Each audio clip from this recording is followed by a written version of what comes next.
Ispahani premium টি খেলার খবর। Cricket. শ্রীলঙ্কায় পূর্ণাঙ্গ সিরিজ খেলে দেশে ফিরেছে বাংলাদেশ।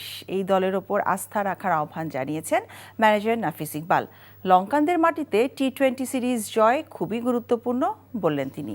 এদিন বেলা 11:30টার দিকে ঢাকায় এসে পৌঁছায় বাংলাদেশ দল। ওয়ানডে এবং টেস্ট সিরিজে হারের দুঃসহ স্মৃতি পেছনে ফেলে শেষের সুখ স্মৃতিটুকু সঙ্গী করেই দেশে ফিরেছে লিটনরা। তবে বিশ্রামের সুযোগ পাচ্ছে না ফিল সিমন্সের দল। এবার আরও বড় চ্যালেঞ্জ। এরই মধ্যে ঢাকায় অবস্থান করছে পাকিস্তান দল। 3টি টি-20তে লড়বে দল দুটি।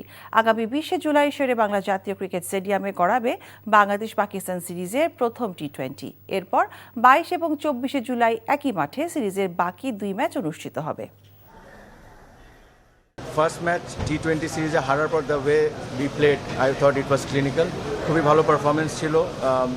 আমাদের সবার আস্থা রাখতে হবে এই টিমের উপর, এবং আমরা যদি এদেরকে সাপোর্ট করি আমরা এই টিম নিয়ে ইনশাল্লাহ অনেক দূরে যেতে পারি।